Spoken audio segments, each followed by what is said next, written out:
नमस्कार साथियों, मैं राजेंद्र गुर्जर स्वागत करता हूं आपका देवश्री विद्याश्रम ऑनलाइन क्लासेज में।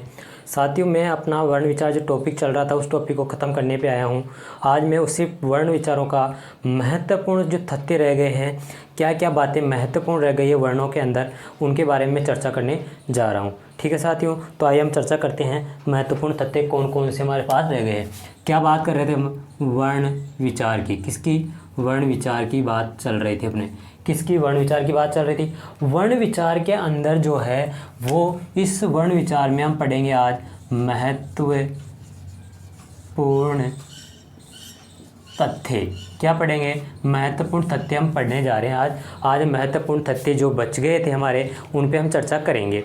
ठीक है, तो आज महत्वपूर्ण तथ्यों में कौन कौन से इंपॉर्टेंट होंगे तभी हम उनके ऊपर चर्चा कर रहे हैं। ऐसे तो होंगे जो सभी स्वरों व्यंजनों कुछ न कुछ में महत्वपूर्ण होंगे, स्वरों में भी होंगे, व्यंजनों में भी होंगे, सब में महत्वपूर्ण होते हैं। तो पहला टॉपिक मैं इसमें लेता हूँ मात्रा। क्या लेता हूँ? मात्रा। मात्रा हमने स्वर पढ़े हैं, स्वर जितने होंगे उतनी मात्रा होगी। ऑब्वियसली बात, सभी यही जानते हैं कि जितने स्वर उतनी मात्रा, लेकिन ये निश्चित नहीं है। क्यों? क्योंकि हमने जो स्वर पढ़े थे उस स्वर तो की संख्या तो 11 पढ़ी थी। कितनी पढ़ी थी? 11। लेकिन मात्रा 10 ही होती है। क्योंकि स्वरों की संख्या 11 होती है, मात्राओं की संख्या 10 होती है। क्यों? ऐसा क्यों? देखिए, मैं स्वर लिखता हूँ ए, आ, ई, उ, री, ए, आई, ओ और औ। यही स्वर थे हमारे। इन स्वरों को हमने पढ़ा है। इन स्वरों में अब चिन्ह देखिए। चिन्ह, इसका जो चिन्ह होगा वो नहीं होगा। इसका चिन्ह नहीं होगा। इसका चिन्ह ये होगा। इसका चिन्ह छोटी ई की मात्रा जो लगती है ये बड़ी लगती है। ये छोटा ऊ इस तरह लगता है, बड़ा ऊ इस तरह लगेगा। ये री का चिन्ह होता है, इस तरह से लगा हुआ रहता है। ए का चिन्ह सिंगल मात्रा एक होती है, बड़े ए की मात्रा ये होती है, छोटा ओ और बड़ा ओ, ये मात्राएं इनकी होती है। अब गिनिए, 1 2 3 4 5 6 7 8 9 10। कितनी मात्रा निकल के आए हमारे पास? 10 निकल कर आए। यानी कि ए का मात्रा नहीं होती। ए क्या होता है? तो ए उदासीन स्वर होता है। क्या होता है? उदासीन स्वर होता है। हमें ये ध्यान रखना है। ए क्या होता है? एक उदासीन स्वर होता है, इसलिए इसका कोई चिन्ह नहीं होता है। ये क्या होता है? ये स्वतंत्र रहता है। ये जो ए होता है ये व्यंजनों के साथ मिलकर वहन होता है एवं स्वतंत्र रहता है। इसका कोई चिन्ह नहीं होता, ये जहाँ भी आएगा स्वतंत्र आएगा। ठीक है, जैसे मैं अभ्यास लिखूं, अभ्यास लिखा मैंने, तो देखिए ए जो आया है वो ए स्वतंत्र आया है, इसका कोई चिन्ह आया। लेकिन यहाँ या के अंदर जो आया है आ का चिन्ह आया है, मतलब आ का चिन्ह आया है, यहाँ पर स्वतंत्र आया है। इसलिए ये क्या होता है? या तो खुद स्वयं आ जाता है या फिर किसी न किसी व्यंजन के साथ मिलकर के आता है। ठीक है, तो यहाँ तक हमारी बात समझ में आई कि ये एक उदासीन स्वर होता है, ये एक स्वतंत्र मिलता है, स्वतंत्र उच्चारण होता है इसका। मतलब ये या तो व्यंजनों के साथ आएगा या फिर स्वतंत्र रहेगा। ठीक है, यहाँ तक बात समझ में आ गई। यानी कि हमारे पास अगर आपसे मात्रा की संख्या पूछी जाए, मात्राएं कितनी होती है, तो 10 बताएंगे। और अगर स्वरों की संख्या पूछी जाए तो कितनी बताएंगे? 11 बताएंगे। ये हमारे पास जो बात निकल के आई है, ये स्वतंत्र होते हैं, उदासीन होता है, अर्थात यानी कि उदासीन का मतलब अर्थात इसका कोई चिन्ह नहीं होता। कोई चिन्ह नहीं होता है। किसका? ए का कोई भी चिन्ह नहीं होता है। ये क्या रहता है? स्वतंत्र रहता है। ए का कोई चिन्ह नहीं होता है। ठीक है साथियों, अब देखिए स्वर हो गए हमारे पास। इनमें स्वरों में मैंने वैसे चर्चा कर चुका हूँ कि कौन कौन से ह्रस्व है, कौन कौन से दीर्घ है। तो यहाँ बताता हूँ आपको। एक तो हमारे पास आता है ह्रस्व स्वर, एक आते हैं दीर्घ स्वर, ह्रस्व आते हैं एक दीर्घ आते हैं, और एक आते हैं साथियों संयुक्त। क्या? संयुक्त स्वर। यानी कि 3 प्रकार के हमारे पास स्वर आते हैं, दीर्घ, संयुक्त, और हमारे पास एक आते हैं जो ह्रस्व। ह्रस्व में साथियों हमने पढ़ चुका था ए, ई, उ री, ये चारों रहस्य में आते हैं। दीर्घ में कौन कौन से आते हैं? ए के बाद आ, ई के बाद दीर्घ ई, उ के बाद दीर्घ उ, री एक ही होता है तो ए, आई, ओ और औ, ये हमारे पास दीर्घ में आते हैं। तो फिर संयुक्त में कौन से आए? तो पूरे 11 तो हो गए। इसमें साथ ही ये दोनों चारों हैं जो ये संयुक्त है, ये चारों क्या है? संयुक्त है। ये हमें ध्यान रखना है, कभी भी आपसे संयुक्त स्वर पूछ लिया जाता है तो हमें बताना होता है संयुक्त स्वर में ये आते हैं। अब इनका क्रम होता है साथियों। तो यहाँ पर एक बात और है कि हमारे पास अयोग वाह है स्वर और होते हैं, जो क्या होता है? एक तो अनुस्वार होता है, क्या होता है? एक तो अनुस्वार होता है, और एक अयोग वाह में पहले के बाद दूसरा कौन सा है? इसमें अनुनासिक विसर्ग होता है, विसर्ग होता है। क्या होता है? विसर्ग, जो क्या होता है हमारे इस तरह से होता है। ठीक है, तो हमें यह पता होना चाहिए कि ह्रस्व स्वर और दीर्घ स्वर क्या क्या होते हैं, कौन कौन से होते हैं, वो हमें पता होना चाहिए। ठीक है, और बात क्या आती है इसमें, ये दो इनके बारे में बात करूँ मैं, तो ये कभी व्यंजनों के साथ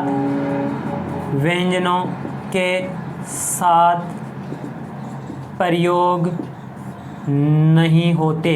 कभी भी आप इन्हें व्यंजनों के साथ नहीं देखेंगे, प्रयोग नहीं होते। किसके साथ? व्यंजनों के साथ। कभी भी आप इन्हें स्वरों को, जो अयोग और विसर्ग है, व्यंजनों के साथ नहीं देखेंगे। ये जो हमेशा होते हैं, हमेशा कभी भी देखेंगे आप स्वरों के साथ ही रहते हैं, स्वरों के साथ ही प्रयुक्त होते हैं। यानी कि इनको आप देखेंगे तो कभी भी देखें, कहीं भी देखें, ये स्वरों के साथ होंगे। जैसे आप पढ़ते ही हैं अं से अंगूर, पढ़ते हैं ना अंगूर, तो ये ऐ पे लगा, क्या लगा ना? ठीक है, तो इसी प्रकार से दुख आता है, प्रातः आता है। ठीक है, तो इनमें देखो त के अंदर क्या मिला हुआ है? ए, तो ये ए के साथ आया। दुख के अंदर यानी द के अंदर से मैं ऊ निकालूंगा तो क्या निकला? छोटा ऊ, रू के साथ लगा हुआ, मतलब यहाँ भी स्वर के साथ, यहाँ भी स्वर के साथ, यहाँ भी स्वर के साथ। तो ये जो होते हैं स्वर के साथ ही प्रयोग होते हैं। ठीक है साथियों, आप स्क्रीनशॉट लीजिए इसका।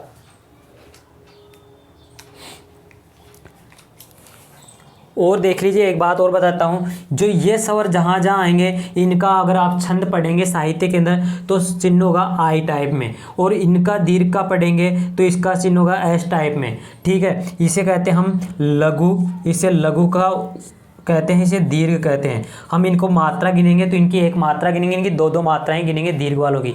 ये हम छंदों के अंदर चर्चा करेंगे इनके बारे में। ठीक है, अब बात आती है कि अगर आप इन वालों को तो हम एक मात्रा गिनेंगे, इन वालों को दो मात्रा गिनेंगे, तो फिर इनको क्या गिनेंगे? ये भी तो स्वर हैं, तो हमेशा ये दीर्घ में काउंट होगा। इन दोनों अयोग वाह को हम दीर्घ गिनते हैं। क्यों? क्योंकि एक स्वर के साथ और एक तो खुद स्वर के साथ प्रयोग होगा, यहाँ एक तो स्वर के साथ एक खुद आ रहे हैं, इसलिए इनके दो मात्रा हो जाती है, और द्विमात्री को हम एस टाइप में प्रयोग करते हैं, मतलब दीर्घ के हिसाब से प्रयोग करेंगे इन्हों। ठीक है, तो आप इसकी सोच लीजिए, मैं आगे दूसरा पॉइंट पढ़ता हूँ इसमें।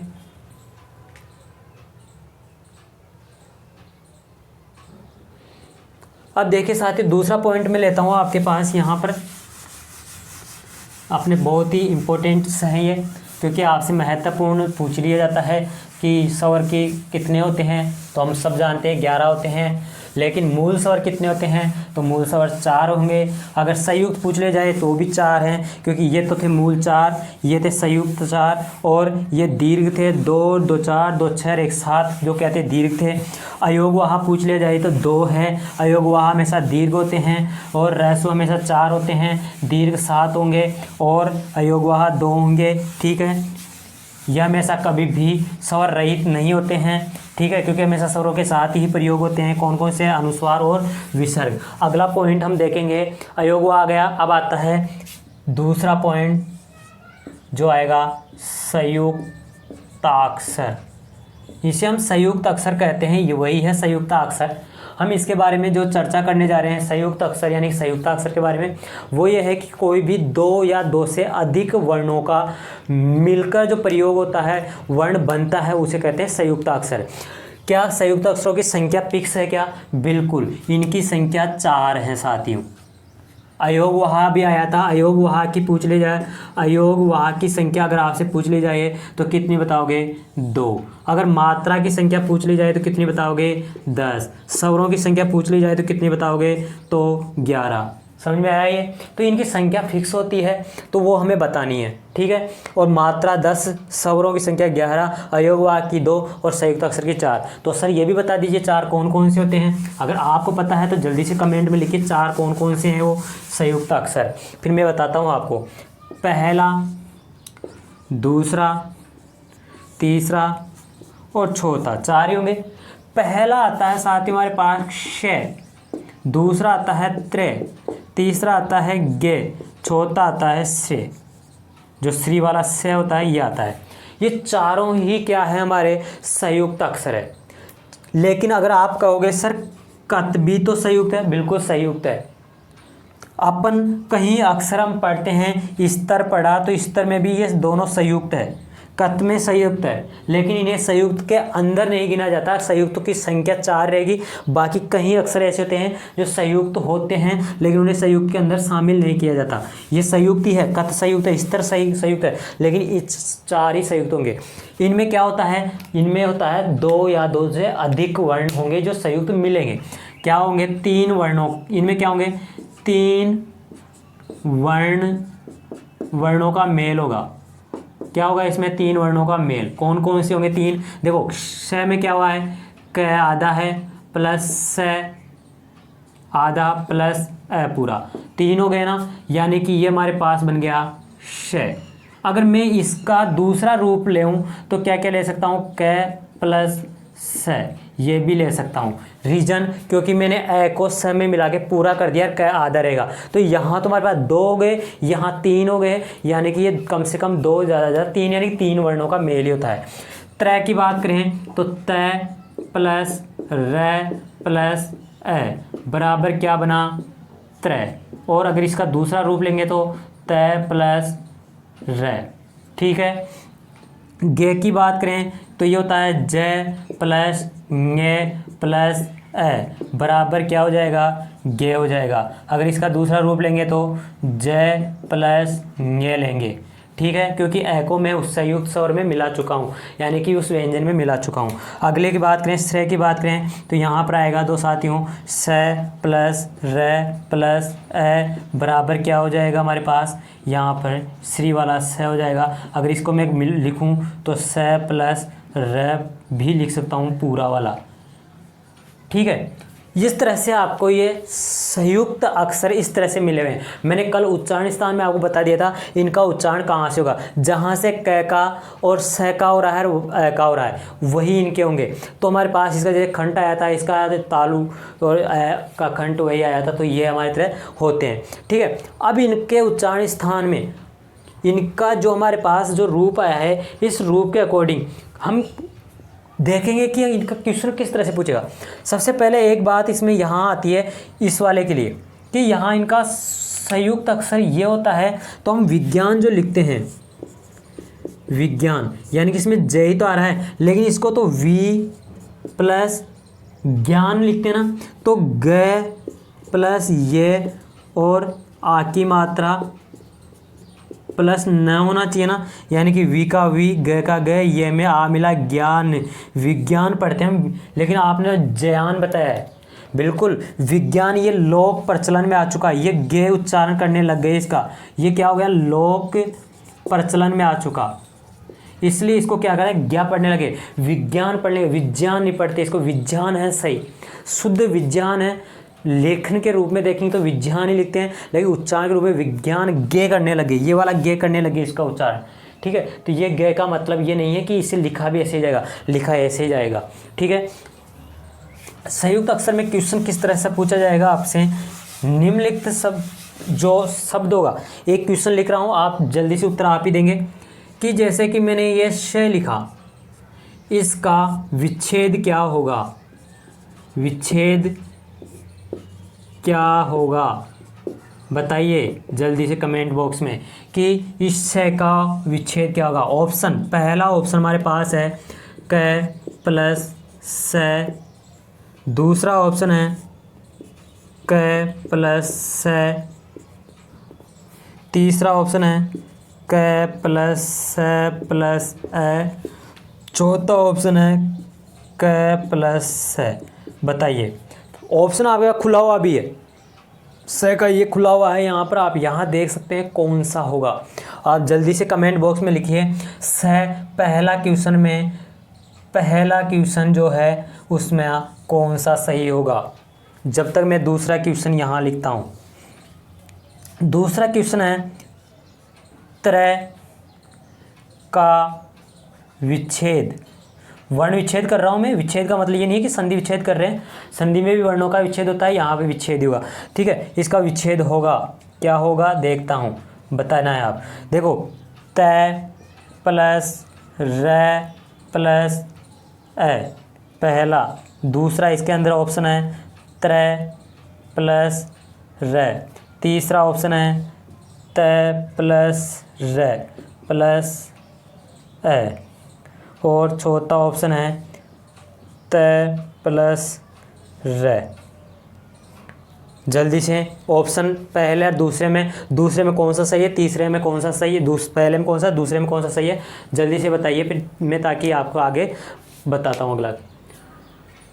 देखिए, आपने आंसर दे दिया होगा, दिया है, अच्छी बात है, मैं देखता हूँ। देखो, यहाँ सबसे पहले हमें देखना है कि ये जो है ये पूरा है या आधा है, ये देखना हमें सबसे पहले। क्या देखना है कि ये पूरा है या आधा है, ये जरूर देखना है। तो देखिए, इसमें हलंत लगा हुआ है हमारे पास, मतलब आधा है, ए तो इसमें है ही नहीं, तो इस ए वाले का तो गलत वैसे हो जाएगा। रही बात इस स के अंदर भी क्या मिला हुआ है, ए मिला हुआ है, तो ये भी नहीं होगा। इस स के अंदर भी क्या मिला हुआ है, ए मिला हुआ, ये भी नहीं होगा। इस स के अंदर हलंत है, इस क के अंदर भी हलंत है, और ये दोनों ही मिलकर के क्या बना हुआ है, स। जिनका भी आंसर एक है वो सही है। ठीक है, इसके अंदर देखते हैं, मैंने त्रय को कभी हलंत नहीं किया हुआ, हलंत नहीं किया हुआ मतलब तय भी आधा रहेगा, र भी आधा रहेगा, ए पूरा रहेगा। तो जिसके पहले वाली पोजीशन, सबसे पहले ये लेते हैं, दूसरे नंबर पे ये लेंगे, फर्स्ट प्रायोरिटी इसको देंगे, दूसरी प्रायोरिटी इसको देंगे।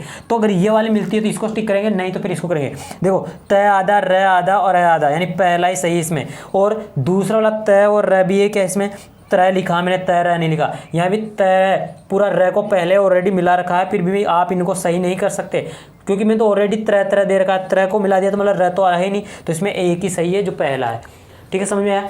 आगे देखिए, हमारा सेकंड बिंदु था संयुक्त अक्षर। क्या इनके अलावा भी संयुक्त अक्षर हो सकते हैं? बिल्कुल, इनके अलावा भी संयुक्त अक्षर हो सकते हैं, लेकिन बात यह आती कि होते कितने हैं, तो 4 ही ऑप्शन होंगे, चारों में चारों ही वर्ण होंगे, श त्रे गे और श्री, ये चारों ही वर्ण संयुक्त अक्षर में माने जाएंगे। बाकी होते बहुत है संयुक्त अक्षर, हमें उन पे ध्यान नहीं देना है। ठीक है, तो आप इसका स्क्रीनशॉट ले लीजिए। एक बार अगले पॉइंट पे चलेंगे फिर हम।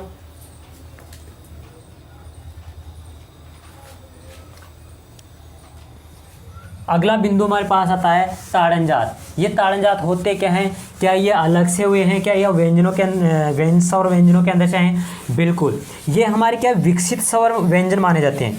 क्या माने जाते हैं? विकसित व्यंजन माने जाते हैं। विकसित व्यंजन का मतलब ये हुआ कि ये हमारे व्यंजनों के अंदर से ही विकास हुआ है इनका। जो भी हमारे व्यंजन होते हैं उन व्यंजनों के अंदर इनका कहीं ना कहीं से विकास हुआ है, इसलिए इन्हें विकसित मान लिया जाता है। इसमें कितनी इनकी संख्या पूछ ली जाती है आपसे, कितनी होती है, तो आप जल्दी से बताइए ताड़न जात की संख्या कितनी होती है। मैंने पिछले वीडियो में बताया है। अगर आप इस चैनल पर नए आए हैं साथियों, तो आप इस चैनल को लाइक और सब्सक्राइब कर लीजिए, ताकि आने वाले वीडियो की नोटिफिकेशन आपको मिल जाए। और आप पिछले वीडियो को प्लेलिस्ट में जा करके आप पूरी वीडियो देखिए, आपको एक एक टॉपिक, ताड़न जात, संयुक्त अक्षर, सारे के सारे व्यंजन स्वर, सारे का पूरे एक एक टॉपिक को खोल के बताया हूँ मैं। अगला तीसरा टॉपिक मैं बताने जा रहा हूँ आपको, ताड़न जात। ताड़न जात जो वर्ण हैं इनकी संख्या पूछी मैंने अभी आपसे कि कितनी संख्या होती है, तो आप क्या उत्तर देंगे? सर, जिन्होंने पढ़ा वो तो देंगे 2, जिन्होंने नहीं पढ़े वो सोच रहे होंगे। देखिए, ट वाली लाइन जो आती है साथ ही उसमें हमारा आता है ट, ठ, ड और ढ और न। ये जो वर्ण है ना, इन्हीं वर्णों के अंदर से ये विकसित हुए हैं, इसलिए इसको विकसित भी कहते हैं। विकसित व्यंजन, विकसित व्यंजन कहते हैं। इन्हीं को हम द्वित्व या द्विगुण कह देते हैं, द्विगुण भी कहते हैं। इन्हीं को हम उत्सिप्त भी कहते हैं, उत्सिप्त भी कहते हैं, उत्सिप्त व्यंजन भी कहते हैं। उत्सिप्त व्यंजन का मतलब होता है साथियों, उत्सिप्त व्यंजन का मतलब होता है फेंका हुआ। इसका मतलब क्या होता है? फेंका हुआ। ऐसा प्रतीत होता है जब इन्हें बोलते हैं तो जीभ ऐसा करती है कि इन वर्णों को बाहर फेंक रही है। लेकिन होंगे कौन कौन सी? ये दोनों होंगे। इनके अंदर अंतर क्या आएगा? ये ड के नीचे ये वाला हलंत बिंदु लगेगा, इसके अंदर ये वाला बिंदु लगेगा। ये ताड़न जात है, ये ताड़न जात नहीं है, ये तो व्यंजनी है, ये तो व्यंजनी है ट वर्ग का, ट वर्ग के व्यंजन है। लेकिन ये दोनों जो दो व्यंजन निकल के आए हैं वो दोनों ये हैं। कौन से हैं? डेड है। तो हम कह सकते हैं कि ताड़नजात व्यंजन कौन कौन से हैं? ताड़नजात कितने होते हैं? दो। कौन कौन से होते हैं? ड और ड। ताड़नजात व्यंजन कितने हुए? दो हुए हैं। कौन कौन से? ड और ड। ये दोनों की क्या विशेषता है? ये कभी भी स्वर रहित नहीं होते। पहली विशेषता, ये कभी स्वर रहित नहीं होते हैं। क्या नहीं होती? ये स्वर रहित नहीं होते। क्यों नहीं होते स्वर रहित? क्योंकि आप देख रहे होंगे इनमें क्या लगा हुआ है? ड के नीचे बिंदी और ड के अंदर बिंदी। अब इनको स्वर रहित करने के लिए मैं क्या करूँगा? ड के नीचे हलंत लगा के ए को निकालूंगा, ठीक है, और ड के नीचे भी हलंत लगा करके ए को निकालूंगा। क्या इनके नीचे ऑलरेडी अगर एक चिन्ह लगा हुआ दूसरा चिन्ह लगा सकते हैं क्या? नहीं लगा सकते। इसलिए इनके दूसरा चिन्ह नहीं लगेगा, यानी कि इनको स्वर रहित कर सकते हैं लेकिन इनको स्वर रहित नहीं कर सकते। इसलिए इनको पहली विशेषता क्या है? इन्हें कभी स्वर रहित नहीं कर सकते, यानी कि ये चिन्ह नहीं लगा सकते हम, ठीक है। दूसरी विशेषता क्या है इसकी? इनसे कभी भी कोई शब्द, कभी भी शब्द प्रारंभ नहीं होता। मतलब हम शब्द को प्रारंभ नहीं होता। मतलब हम कोई भी शब्द स्टार्ट इससे नहीं कर सकते, प्रारंभ नहीं कर सकते, कोई शब्द इससे स्टार्ट नहीं करते, प्रारंभ नहीं होता। क्या नहीं होता है? कोई भी शब्द इससे प्रारंभ नहीं होता है, यानी स्टार्ट नहीं होता है। क्यों नहीं होता? क्योंकि यहाँ पर स्टार्ट में ये वाले चिन्ह से और आगे इधर कोई शब्द नहीं लिख सकते। मतलब ये यहाँ नहीं आएंगे, बीच में कहीं भी आ सकते हैं। जैसे एक शब्द होता है वांग में और एक होता है वांग में। शुद्ध बताओ कौन सा? पहला या दूसरा? शुद्ध कौन सा है इसमें से? वांग में लिखा हुआ है, शुद्ध कौन सा है? ये ताड़नजात से संबंधित ही क्वेश्चन है, क्योंकि ये एक में ताड़नजात चिन्ह लगा हुआ है और एक में नहीं लगा हुआ। अब शुद्ध कौन सा है वो बताना है आपको, जल्दी बताइए।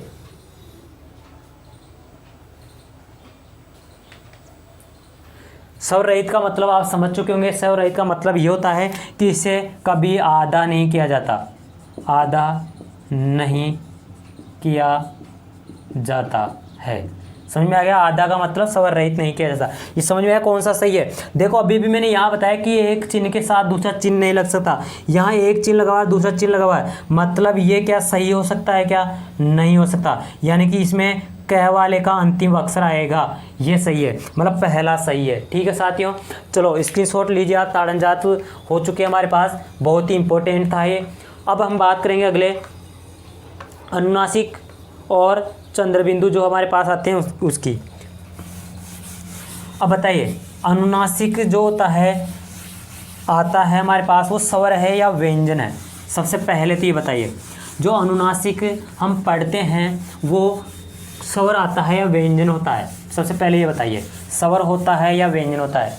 और अगर स्वर होता है तो उसका चिन्ह कैसा होगा? क्योंकि चिन्ह भी तो होगा स्वरों का, तो सिर्फ एक ही तो चिन्ह नहीं था, बाकी का चिन्ह था।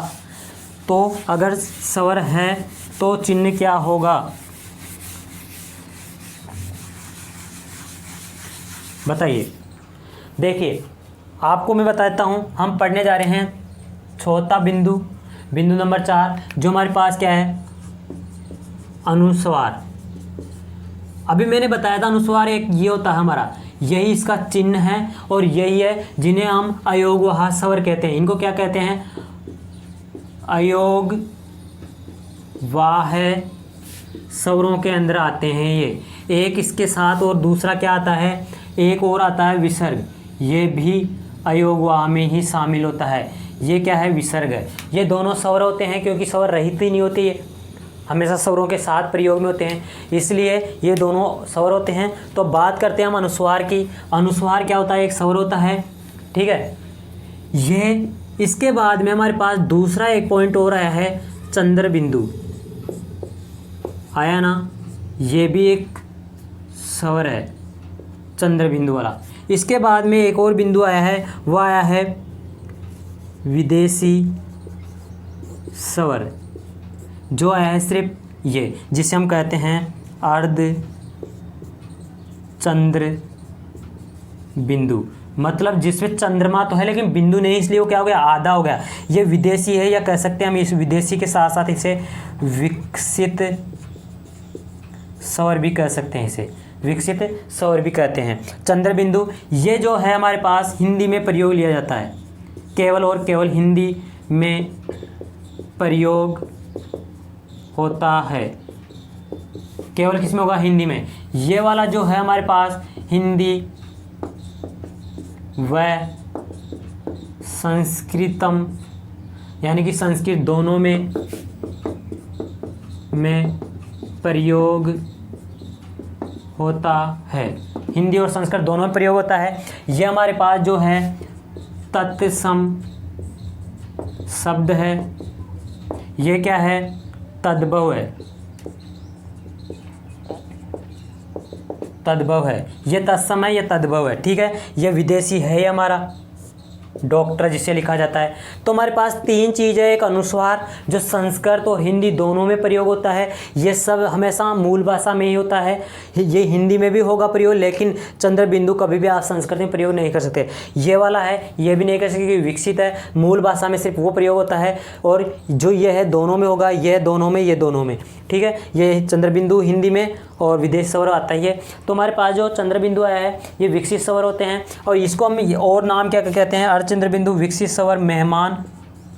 क्योंकि विदेशी कोई भी हमारे घर आ जाता तो मेहमान कहते हैं, मुझे विदेशी कहते हैं। आगत आया हुआ है इसलिए आगत कह देते हैं, आगत स्वर कहेंगे, ये इसके नाम है, ठीक है। तो इनमें कोई ज़्यादा चेंजेज नहीं है, सिर्फ हमें ध्यान रखना है अनुस्वार क्या होता है। अनुस्वार ये एक स्वर होता है, ठीक है। ये अनुस्वार, चंद्र बिंदु और ये सारे के सारे ही क्या है? सभी स्वरों के साथ, क्योंकि खुद ही स्वर हैं तो स्वरों के साथ प्रयोग होते हैं। स्वरों के साथ प्रयोग होते हैं क्योंकि ये खुद ही स्वर हैं, इसलिए खुद प्रयोग होते हैं, ठीक है। स्क्रीनशॉट लीजिए आप।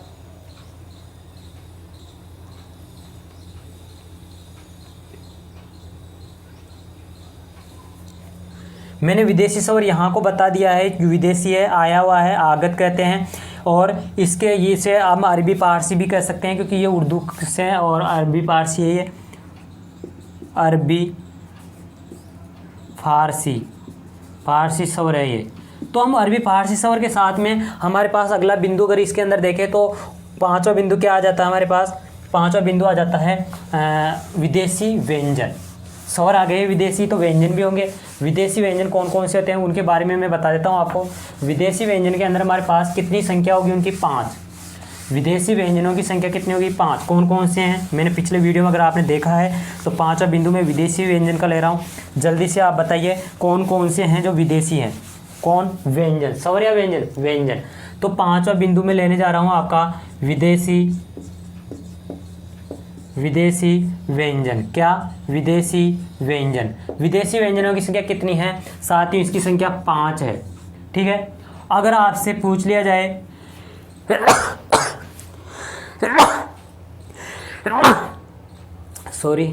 अगर आपसे पूछ लिया जाए कि NCERT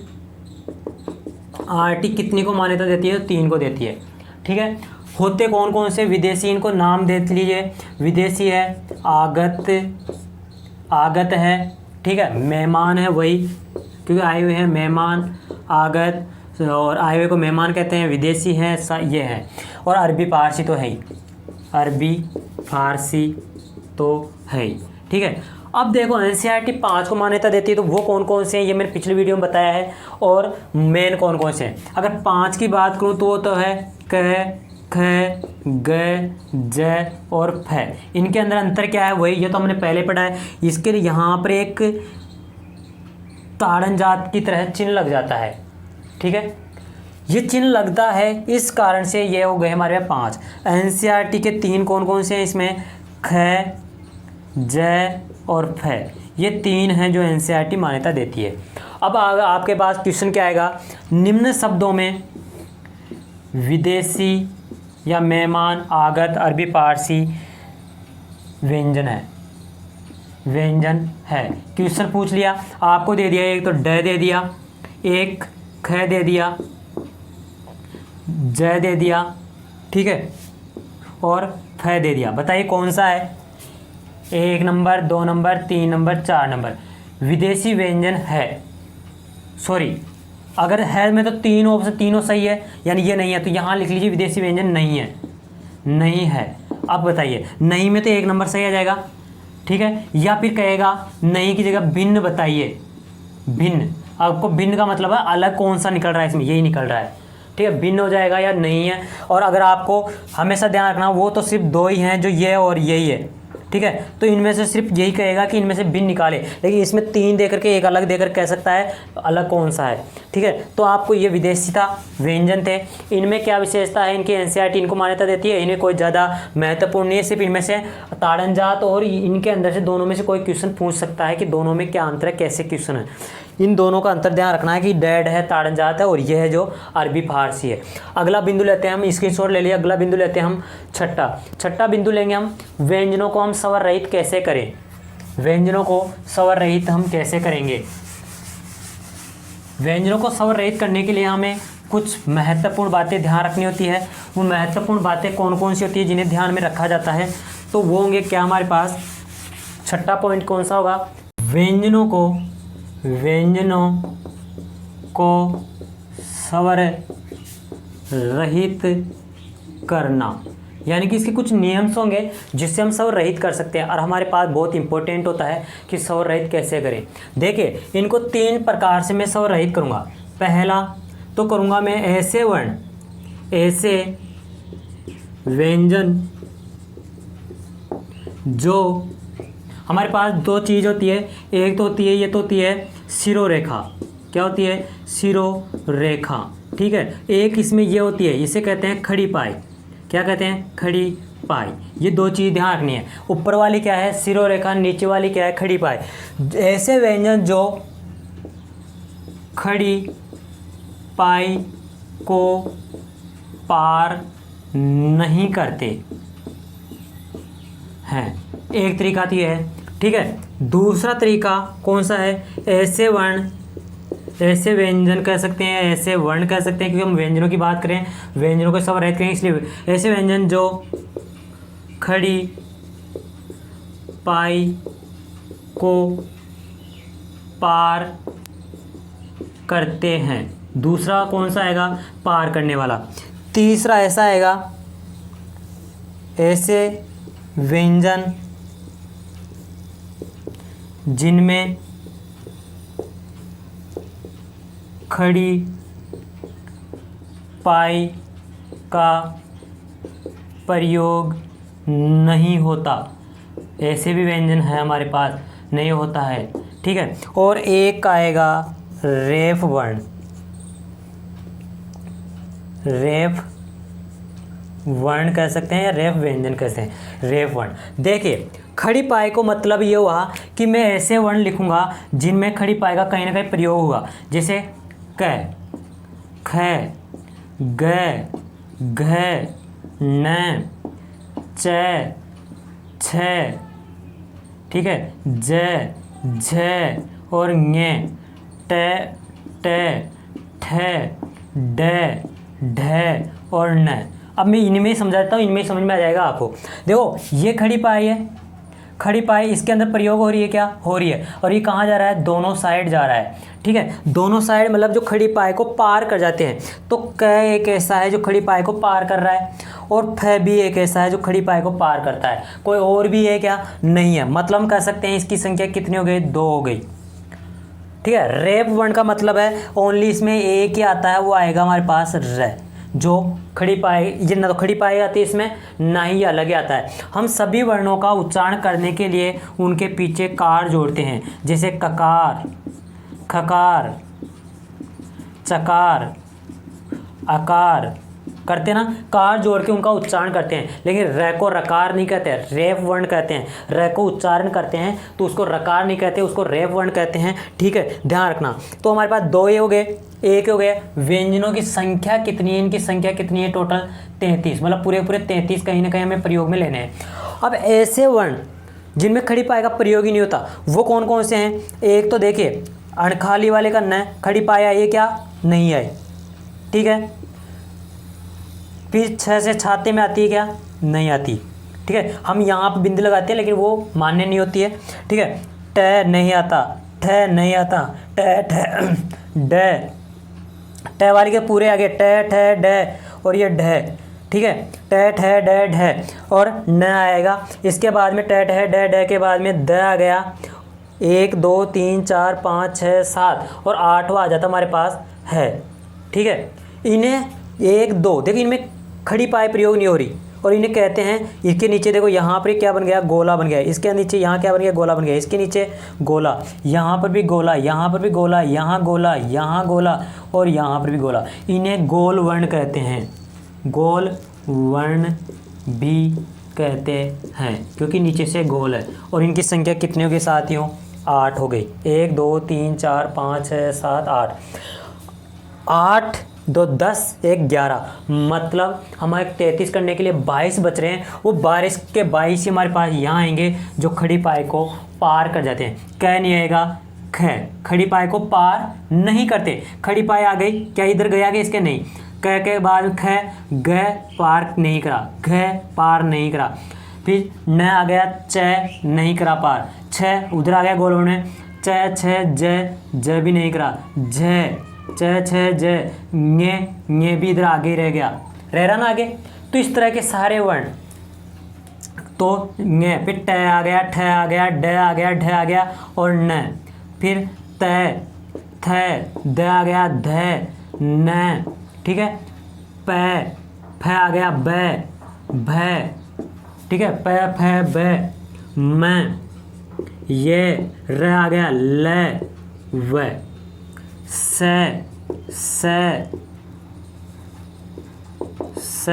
है आ गया। 1 2 3 4 5 6 7 8 9 10 11 12 13 14 15 16 17 18 19 20 21 22, ये 22 के 22 क्या हो गए, हमारे खड़ी पाए को पार नहीं करने वाले व्यंजन है। ऐसे व्यंजन जो खड़ी पाए को पार नहीं करते, बताइए कौन सा वर्ण है क्या जो ये खड़ी पाए जिनके आ रही है उसके आगे निकल रहे हो। और ऐसे व्यंजन जो खड़ी पाए को पार करते हैं, देखो ये खड़ी पाए रही पार कर गया, ये खड़ी पाए रही इसको पार कर गया, समझ आया। ऐसे व्यंजन जिन्हें खड़ी पाए का प्रयोग ही नहीं होता उन्हें गोल वर्ण कहते हैं। खड़ी पाए कहाँ आ रही है, खड़ी पाए मतलब यहाँ तक आ रही है कि किसी के नीचे तक निकल रही है कि इनकी तरह नहीं निकल रही है, मतलब ये गोल वर्ण है और ये रैप वर्ण है। अब इन्हें आधा करने का तरीका आपसे पूछा जा सकता है गोल वर्ण निम्न में से गोल वर्ण कौन सा है या कौन सा नहीं है, कौन सा वर्ण खड़ी पाए को पार करता है कौन सा नहीं करता है, ऐसे क्वेश्चन आपसे पूछ सकता है। अब आपको पता करना है कि इनको क्या करना है। इनके लिए तो नियम है क्या, खड़ी पाई को हटा दिया जाता है। क्या है इसके लिए नियम, क्या कहता है, खड़ी पाई के को हटा दिया जाता, मतलब ख के अंदर ख, ग, घ, ठीक है, च, ज, झ, ङ, न, त में इस तरह से थ, द, न, प, ब, भ और म, य, ल, व, स और स। यही आधे इनकी खड़ी पाए सबके हटाए हमने। तो सबकी खड़ी पाए हटा देने के बाद ये क्या हो गए साथियों, ये सारे के सारे स्वर यानी कि क्या हो गए, स्वर रहित किया हमने, क्योंकि अभी तक इनमें स्वर थे, यानी खड़ी पाए को हमने हटाकर इन्हें स्वर रहित कर दिया। इनके अंदर क्या करना है, इनके अंदर इसको हटा देना है, मतलब आगे के इस तरह से बनाना है। जैसे मक्का बनाया हमने, क्या किया, इस वाले को काट दिया, ठीक है। मुफ्त बनाया तो मुफ्त में भी यानी कि ये क्या संयुक्त अक्षर नहीं है, क्या है, क्योंकि नहीं लगी। संयुक्त में क्यों नहीं लिया, नहीं लिया क्योंकि ये सभी संयुक्त नहीं होते, ये एक इमरजेंसी में जोड़े जाते हैं जब जरूरत पड़ती है तब, ठीक है। इनको खड़ी पाई के पार करते हैं वो जैसे दो वर्ण जिन्हें हटा दिया। गोल वर्ण, गोल वर्णों को किस तरह से करेंगे हम, गोल वर्णों को करने के लिए देखो ये ड होता है, इसी के नीचे हलंत लगा दिया जाता है। छ के अंदर भी हलंत लगाएंगे, ट के अंदर भी हलंत, ड ट ठ ड ढ और द और है, सब में क्या करेंगे, हलंत का प्रयोग करेंगे, हलंत का प्रयोग करेंगे, ठीक है। अगर आपसे क्वेश्चन पूछ लिया जाए स्वर रहित करने के लिए हलंत का प्रयोग किन में किया जाता है, गोल वर्णों में किया जाता है, जो जिनमें खड़ी पाई का प्रयोग नहीं किया जाता उनमें हलंत का प्रयोग किया जाता है, ठीक है। अब र को समझने के लिए आपको मैं वापस से यहाँ इसको एक बार स्क्रीनशॉट लेना, फिर समझाऊंगा आपको र को किस तरह से प्रयोग किया जाता है। इसको चार प्रकार से प्रयोग किया जाता है, चार प्रकार से प्रयोग करेंगे। आप एक बार स्क्रीनशॉट लीजिए, फिर चार प्रकार कौन कौन से वो बताता हूँ आपको, स्क्रीनशॉट लीजिए जल्दी, ठीक है। व्यंजनों को स्वर रहित 33 व्यंजनों में बता दिया, इनको स्वर रहित करने का तरीका बता दिया मैंने। ऐसे वर्ण जो खड़ी पाई को पार नहीं करते, संख्या कितनी है उनकी 22। कौन कौन सा, ख ग घ च झ ङ न त थ द प ब म ये र ये व ल स। इनको क्या किया जाता है, इनमें खड़ी पाई को हटा दिया जाता है। हटाने के बाद उनकी पोजीशन कैसे आती है, इस तरह की, आधे बन जाते हैं और ये स्वरों के बीच में प्रयोग में ले जाते हैं। दूसरे ऐसे व्यंजन जो खड़ी पाई को पार कर जाते हैं, कितने हैं, 2 हैं। कैप है, कप जिसे हम खप कहते हैं, जिसे मक्का मुफ्त में प्रयोग किया गया। ऐसे व्यंजन जिनमें खड़ी पाई का प्रयोग ही नहीं होता है उन्हें क्या कहते हैं, गोल वर्ण कहते हैं। उनको आधे करने के लिए क्या करना पड़ता है, हलंत का प्रयोग करना पड़ता है। किसका, हलंत का प्रयोग करना पड़ता है। ऐसे व्यंजन कितने हैं, 8 हैं।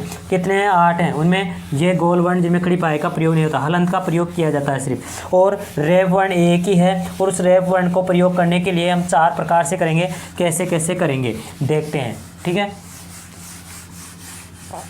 बहुत ही इंपॉर्टेंट टॉपिक है, इनमें से बहुत अच्छे से क्वेश्चन बन जाते हैं। तो देखिए 7वां पॉइंट में रेफ वर्ण का ले लेता हूँ।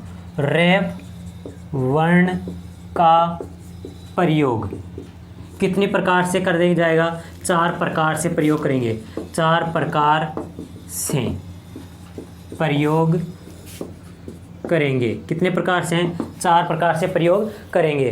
पहला, एक तुम्हारे पास इस तरह से र आएगा, ठीक है, एक इस तरह से र आएगा, एक इस तरह से र आएगा और एक इस तरह से र दिखेगा। में इन चारों प्रकारों से हम र का प्रयोग करेंगे। आपको इस चारों प्रकार से र का प्रयोग दिखेगा। इनमें कौन सा आधा कौन सा पूरा है वो सबसे पहले पहचानना बहुत ज़रूरी है।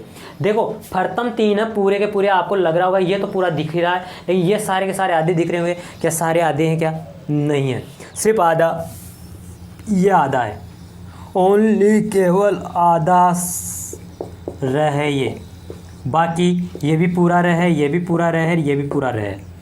देखिए इनको किस तरह से, रमेश मैंने लिखा, राजेश मैंने लिखा, ठीक है। इसी प्रकार से रकम लिखते हैं, कुछ भी लिखते हैं, इनमें र का पूरा पूरा प्रयोग किया जाता है। ये स्वर रहित नहीं होते, ये स्वर रहित नहीं होते ना, इनका क्या करते हैं, ये स्वर सहित होते हैं। मतलब ये क्या है, पहला क्या है, इस तरह से पूरा पूरा होने के कारण ये क्या है, इसको हम कह सकते हैं ये स्वर सहित है, मतलब स्वर मिला हुआ है और ये पूरा र है, पूरा र कहते हैं, स्वर सहित हो है, इसलिए हलंत नहीं है, ठीक है। दूसरा हमारे पास र आता है, ये भी स्वर सहित होता है हमेशा। जैसे मैं ग्रह लिखूं तो इसमें र पूरा है, ग आधा है, फिर र पूरा है पूरा है। इस प्रकार इनको जोड़ने पर जो र आ रहा है वो क्या आ रहा है, आधा आ रहा है पूरा। लेकिन ये क्या हो जाता है हमारे पास, इसके अंदर चला जाता है, इस तरह लिखा जाता है, र पूरा होता है, ग आधा होता है, ठीक है। इसमें क्या होता है कि ये स्वर रहित होता है तो फिर ये अगले वर्ण के साथ में मिल जाता है। लेकिन यहाँ हमें लगता, चिन्ह वर्ण देखा होगा आपने, एक चिन्ह हम ऐसे लिखते हैं, एक चिन्ह हम ऐसे लिखते हैं, एक चिन्ह हम ऐसे लिखते हैं। बताइए कौन सा सही है इनमें से? इनमें ये सही है, क्योंकि न क्या है, पूरा है, और है आधा है। यहाँ पर भी न पूरा है आधा है, यहाँ न आधा बताया गया है पूरा है। ये गलत है, ये दोनों सही है। चिन्ह का हम लिखते हमेशा ऐसा है, लेकिन ये गलत है चिन्ह, ये सही है, ये सही है। ठीक है, तो इस तरह से हमारे पास ये भी स्वर सहित है। अब बात आती है इस वाले रह की, ये भी स्वर सहित है। स्वर सहित मतलब स्वर साथ में मिला हुआ है, मिलते ही वो क्या होता है, पूरा होता है। ठीक है, जैसे हम ट्रक लिखते हैं, ठीक है, ड्रम लिखते हैं। ठीक है, तो देखो टैको मैंने क्या किया, ये क्या आते हैं, ऐसे वर्ण थे ये जो खड़ी पाए का प्रयोग नहीं हो रहा था, यानी कि इनमें हम हलंत लगाते हैं। तो ट्रैक के अंदर टैक है, हलंत करने के लिए हम हलंत लगाते हैं। र पूरा होगा, क पूरा होगा। अब इस टैक को हलंत तो पहले ही इसमें र मिलाया मैंने इस तरह से, और ट्रैक। इसी प्रकार ड को हलंत रहित करा, र और मैं। ड्रम हुआ, इस ड के अंदर में हलंत रहित है, र मिलाया और मैं, ड्रम। समझ में आ गया? इस तरह से इनका प्रयोग किया जाता है। ठीक है, अब अगला लास्ट पॉइंट हमारे पास जो सबसे इम्पोर्टेंट है वो देखें किस तरह से हमारा प्रयोग में होगा। अब यहाँ जो र आया है, ये र आया है, ये हमारे पास आधा होता है, ये स्वर रहित होता है, सहित नहीं, स्वर रहित होता है, मतलब स्वर नहीं मिला हुआ रहता, यानी कि यह आधा र है। ये क्या है, आधा र है। देखिए कैसे, जैसे अपन लिखते हैं प्रार्थना, इसमें ये र आधा है। ठीक है, तो यानी कि जब र आधा होगा तब ऊपर चढ़ेगा। हमें ऊपर र दिख रहा है वो आधा है, नीचे हो या पूरा लिखा जा रहा है तो वो हमारे पास पूरा होगा। मतलब आधा कब माना जाएगा, आधा तभी माना जाएगा तब वो ऊपर होगा। ठीक है, तो आधा र हमारा ऊपर होगा। इस तरह से हमें र को 4 प्रकार से हम पढ़ते हैं, तो आपके पास समझ में आया होगा कि र 4 प्रकार से किस किस तरह से हम पढ़ते हैं।